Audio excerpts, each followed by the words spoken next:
We need to talk about this.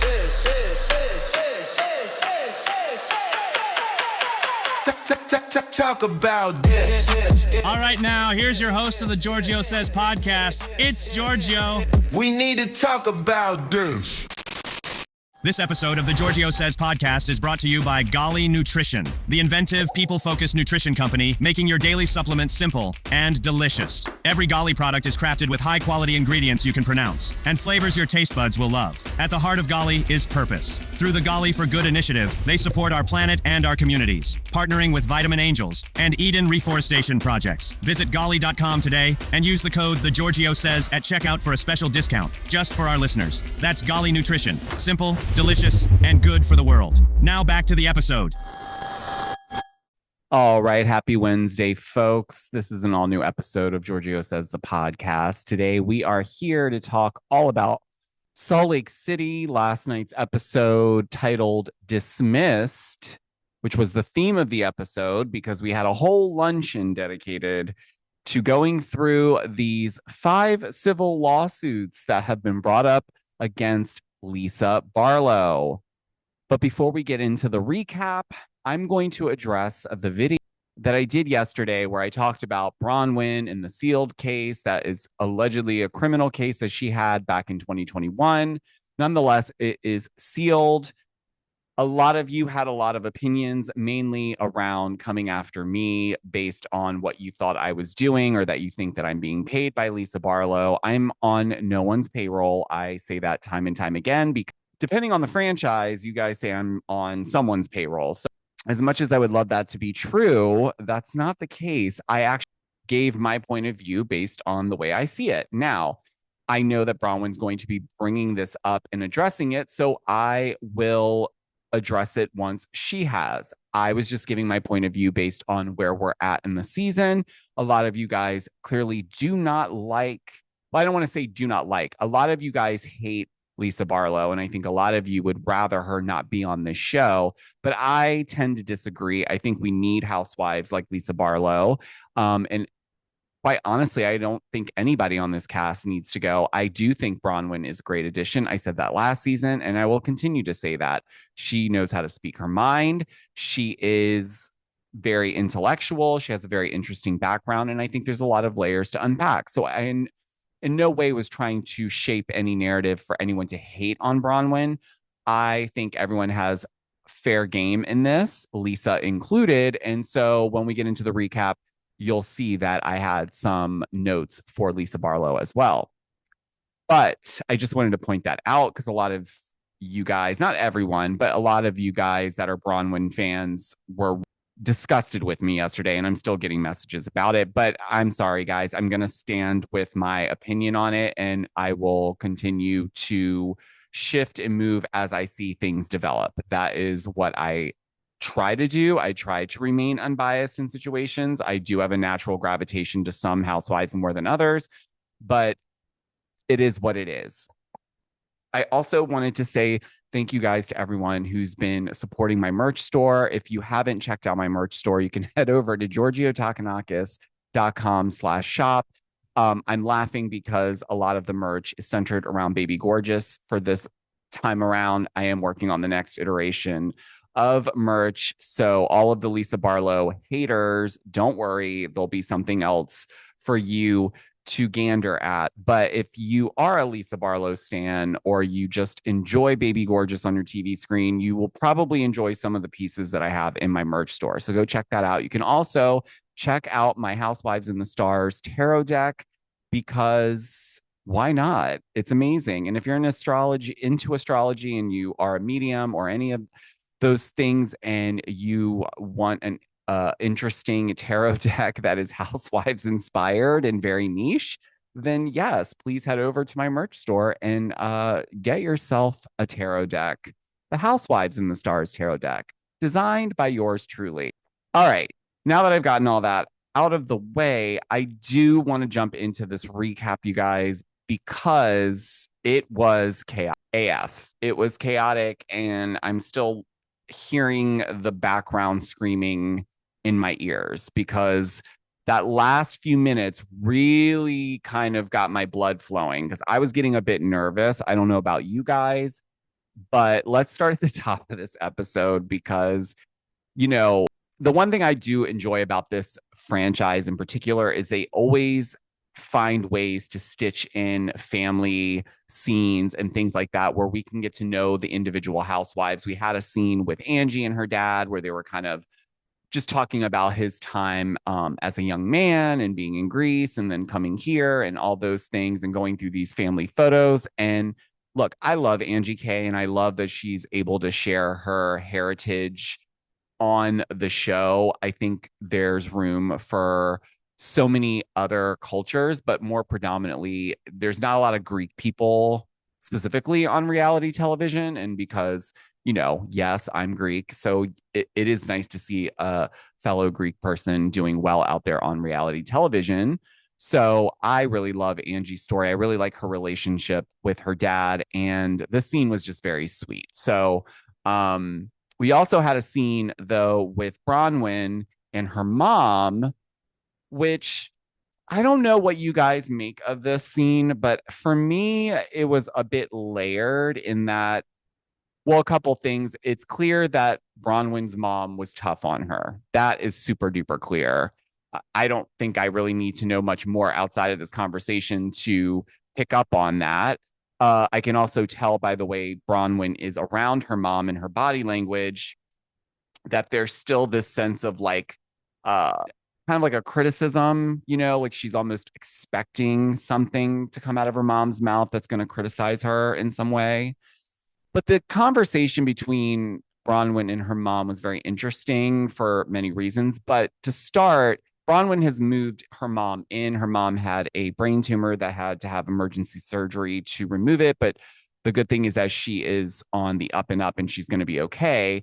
Originally, Bronwyn had also moved her father in, but he has been dealing with Alzheimer's for, I guess, the last 10 years. And I guess it was best for them to put him in a facility that he was able to have that 24-hour care because that is a bit challenging. But I say that to say this is all happening under Todd's house. Okay. So this also adds a very interesting layer because Bronwyn's parents have to be just maybe a few years shy of Todd's age. So really, her parents and Todd are like peers, so she's still the young little girl in that house in a lot of ways. So I think her wanting to keep Gwen, her daughter, in the house and also taking it a step further by moving in her boyfriend, that tells me a lot right there that she's looking for validation. She needs that sense of family. She needs that sense of connection. And I do feel that based on the fact that her relationship with her father early on, she was obviously in this rebellious stage. She really is struggling with the fact that her dad doesn't know her as an adult or remembers her in this adult stage of life. And the thing about that is it's tricky because of his situation. There's nothing you can do about that. But then you can't help feel sorry for her, Bronwyn, because, she's not really able to get any sort of validation as an adult to show her dad that, look, I'm not that same rebellious girl anymore. I'm in a different place. I've tried to do better for myself.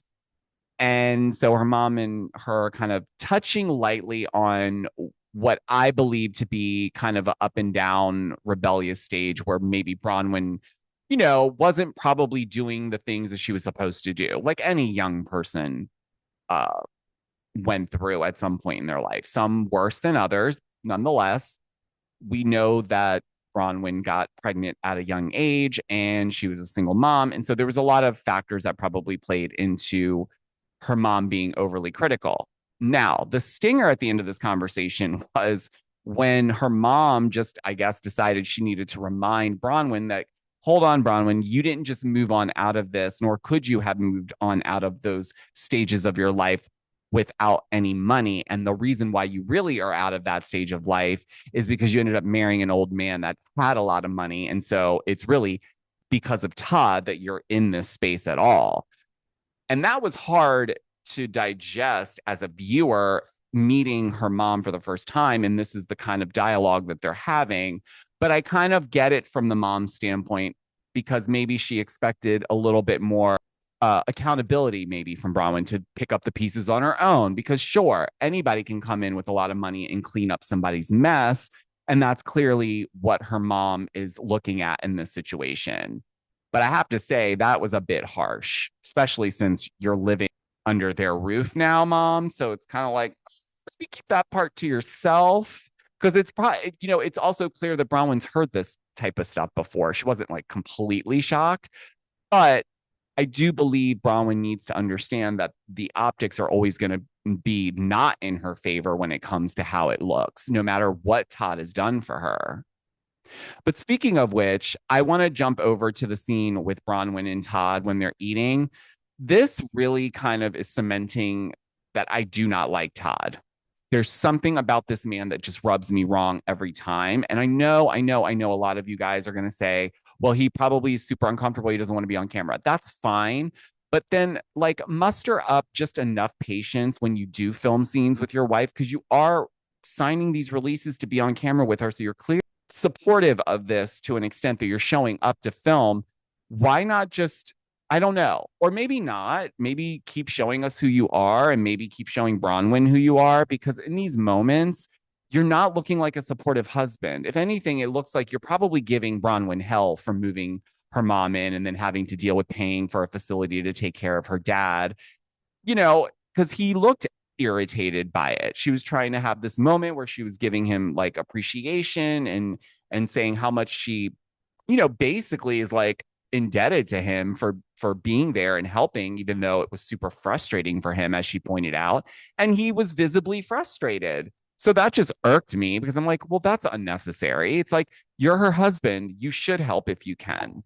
You should. Anybody should. If you are with your spouse and like something goes down, that's where you step in. That's where you're supposed to support. At least that's what I thought.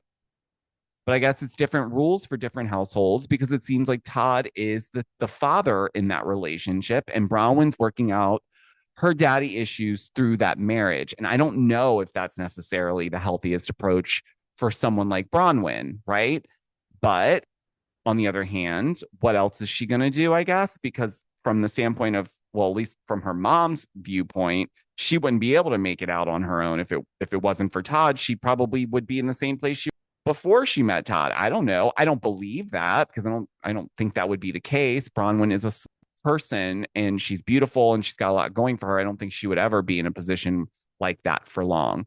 But I think in this position, I just don't know if Todd is showing up as the healthiest husband and support system for her. We get this other scene with Heather. She invites Angie over to help her pick out paint colors because Heather is ready for herself to be this empty nester and she is trying to redo this one room and turn it into a love den. But the real reason Angie's there is because they want to dive more into this Lisa Barlows situation and what's going on with these lawsuits. Well, the thing is, for me, on one hand, Heather, not that I have anything against her.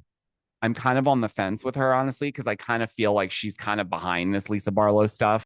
But Angie, on the other hand, is much closer to Lisa Barlow. And so I think that Angie's also valid in feeling a little bit of a betrayal from Lisa, I guess, from not feeling comfortable enough or safe enough to be vulnerable and let her know these are things that are out there because to be fair to everyone saw this on the internet when these lawsuits were being talked about. So it's not like there was any real digging going on. However, I think to run with it the way that Bronwyn did initially was a bit fast. I think had she waited to then maybe meet Lisa or have the conversation, maybe then it would have been more appropriate for her to bring it up. But the way it started off just rubbed me wrong. But nonetheless, Angie feels very betrayed that she's not trusted enough by Lisa to even know any of this information. And, that's valid. But I also see Lisa's point of view too, where it's like, well, then if you saw something about these, then why not give me a call? I mean, Lisa didn't say this, but in my mind, that's what I would expect if I were Lisa. Like, if you're my friend and you saw these lawsuits, wouldn't you not then just check me? Like, I would. Like, if I saw my friend was in the media because there was lawsuits going up against, I would call, text, hey, I saw this. What's going on? Is everything okay? Whatever the case is. But it doesn't seem like that was the case here. And so Angie's kind of finding this out via Bronwyn, which again, I don't know if that's 100% true because Whitney obviously saw it too. And Whitney clearly is still on one with Lisa about last year.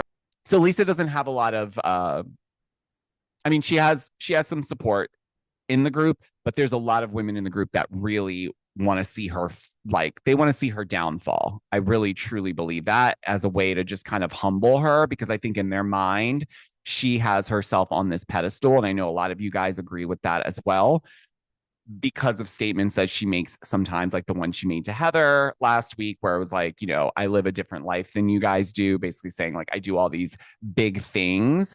But I think really that comes down to Lisa just using that as a defense mechanism when she feels like she's been hurt. Because I do believe she's very sensitive, and I think that is her way of kind of not having to deal with the hurt feelings. She can kind of spit that back out, and it kind of keeps her protected, if that makes sense. I really think that when it comes to Lisa trying to then create a lunch event where the ladies can come so that they can then listen to her explain essentially why all the things that Bronwyn was bringing up were lies or misinformation. That's all good intent, and I appreciate moments like that on Housewives. I really do. The challenge though is, well, if you guys watched, you saw that there wasn't a lot of clarity to anything. Like, I don't think either side really proved much of a point.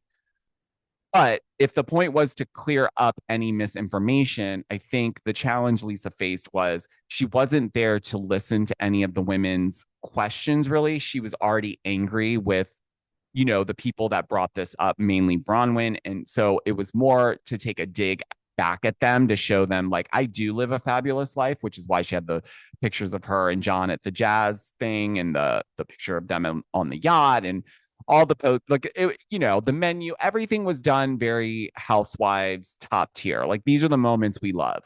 But if we're looking at it realistically and logically, baby gorgeous, this was just too all over the place. And it should have just been you sitting down and saying, you could have had the same poster boards, but you should have listened more to the questions and then directly disputed whatever it was that they were saying, or what they thought or what they read. Like, that, I think, would have gone a little bit further. But I did think it was interesting that when we get to like this actual lunch, which, first of all, the ladies that showed up for the lunch itself were not invited to the pregame party that Lisa had, where it was just Meredith, Heather, Mary, and herself, I believe, where they were shooting plates on the same property, but off, I guess, at a distance, because the lodge is where the restaurant was, where the other women who were not invited to the pregame event with Lisa. But Lisa made it clear that she was going to be clearing up all the lies. And of course, when we get into the lunch with all the women, they're like, this is laughable because this doesn't really mean anything. It's just random pages from these lawsuits blown up on poster board with a bunch of like redacted things on there. Well, a lot of it had to be redacted because you're not going to get clearance to name all these things or certain names or people or businesses. So yes, a lot of that information was redacted, but what she was trying to say was that they had been dismissed. So the fact that, Bronwyn's bringing it up or talking about stuff that, in her mind, part of business, part of doing business, part of being in business, multiple businesses, growing and expanding and doing all these things, which that is true to some extent, but there are some people that would argue that even though it's not a criminal situation, a civil case still involves money. Specifically in these situations, it's alleged that she didn't pay back loans. But to be honest with you, people make investments in people's businesses, whether they're through loans or they're just straight up investments. And sometimes those businesses are not able to turn that around to either pay the loan back or give a return on the investment. So that is part of business. That is part of the risk of business. I do think that the party specifically involved in the main one, which I think is involving the guy from Yukon Construction, I think his name is Brian something or another.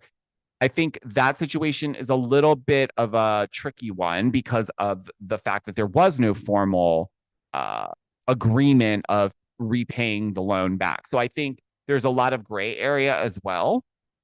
So you know what? Who knows? I mean, I'm sure whatever is going to come about legally for any of these cases they're all going to come out. Same with Bronwyn. Whatever will come out about her checkered little past, whatever she's able to discuss, which great. I'm glad she's going to own up to it because why wouldn't you? It's already been out there as well.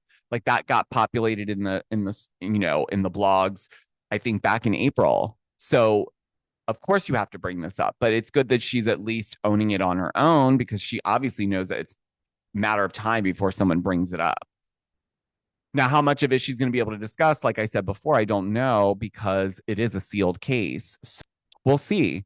All I know is this lunch went off the rails and, Lisa does not do a really good job of listening. She does listen to respond. So I do believe that a lot of times she's working up a response and not really listening and absorbing what's being said in the moment. And sometimes that can be a challenge to watch because there's so many missed points for clarity.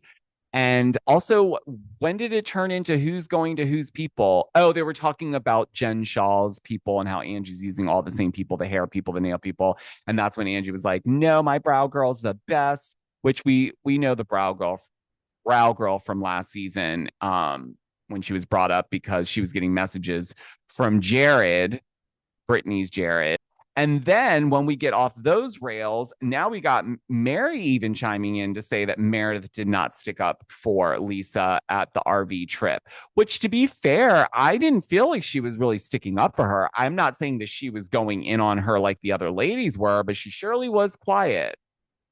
Now, my speculation around that is that Lisa and Meredith both made a pact a couple years ago after that big old hot mic moment. They were going to not do that to each other ever. They made that pact, and I believe that they're going to stick to that.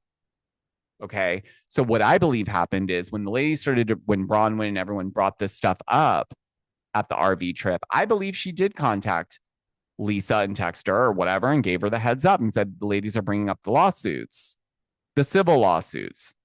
And that's why I think when Lisa came in to meet with Heather, she kind of already knew that the women had brought this stuff up. So she was just kind of doing her due diligence by trying to collect all the data she could from all the different women before she had, that big blow up scene with Bronwyn last week at Amy's party, which I'm not sure. Is Amy supposed to be like a friend of role or is she just like appearing here and there? Like, I don't remember if they mentioned her being like a friend of at some point. I don't see her in any of the photos, so maybe not. Anyhow, Amy's also at this lunch. And one thing's for certain, the waitress was not prepared to have to deal with this type of group because this poor thing was trying to get everyone's orders and everyone was still screaming over each other. Now Meredith's activated because Brittany's called her out. Mary called her out for not defending her. And I will say this, it would have been interesting to get Meredith's perspective on all those situations because of her law background. But nonetheless, I do believe that she kept it neutral and said less because she knew that Lisa would be the one to address it when she came back.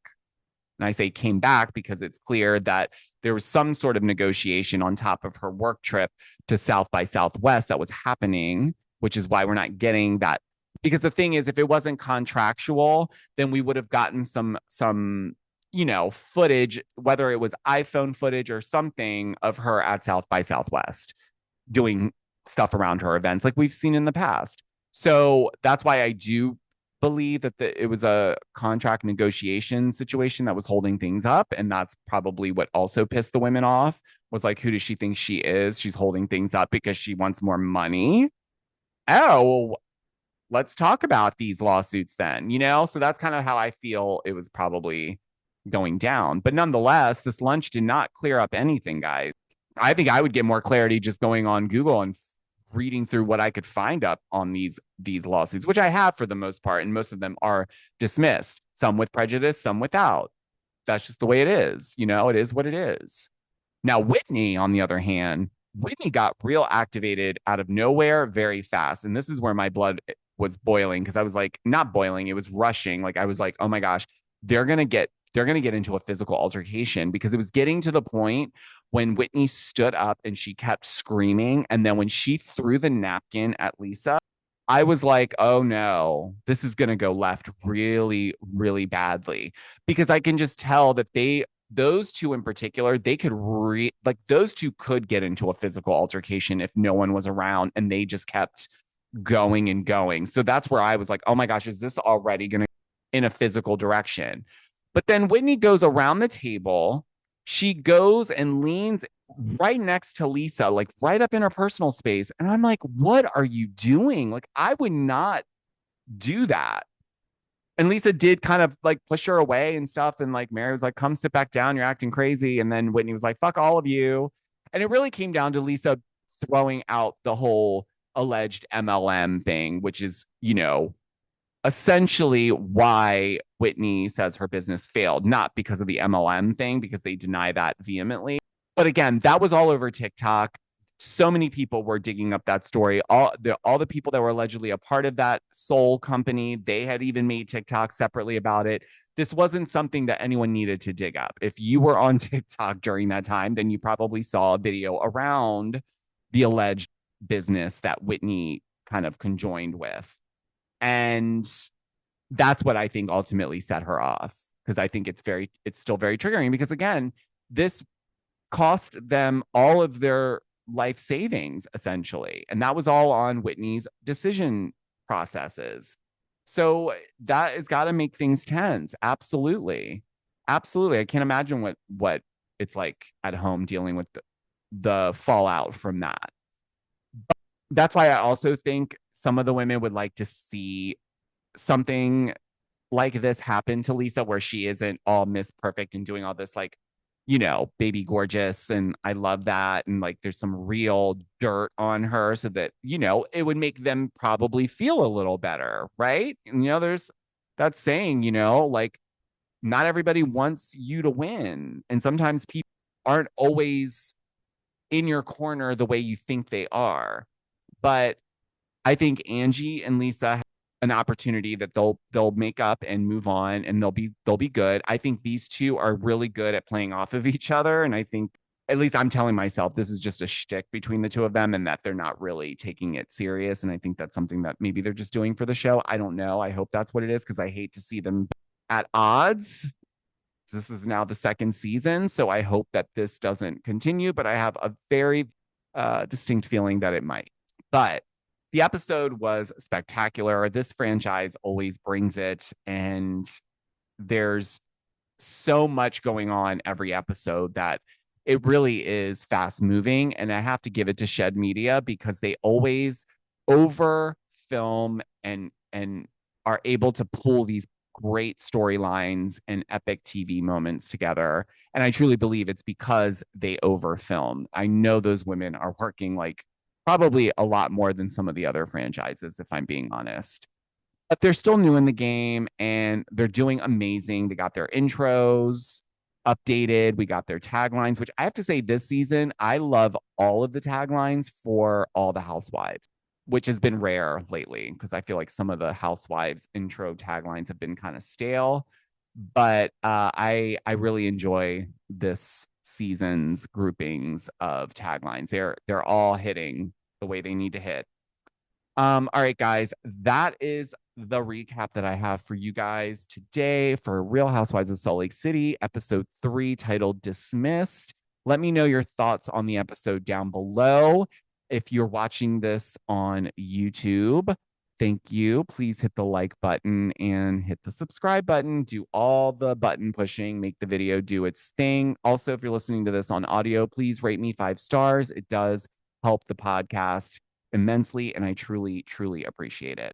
Guys, it's October 1st. We have a fresh month ahead of us. Let's do what we do. Let's try to stay, calm. Let's not overreact. I know I'm going to be telling myself that too. I kind of feel like I'm going into my villain era, but I'm going to try to keep myself in check as best as possible. But you know, we're gonna keep it real over here, because that's one thing I'm gonna say. And also to everyone thinks that I won't expose the DMs that you guys are sending me with the name calling and the specific names you're calling me about Bronwyn and Lisa and all of it.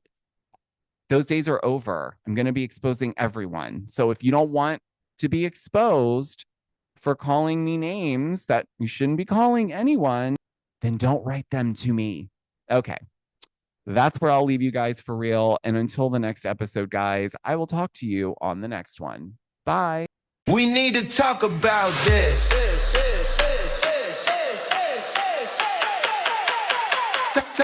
Talk about this. Thanks for listening. Make sure to leave a 5-star review wherever you listen to your podcast. We need to talk about this.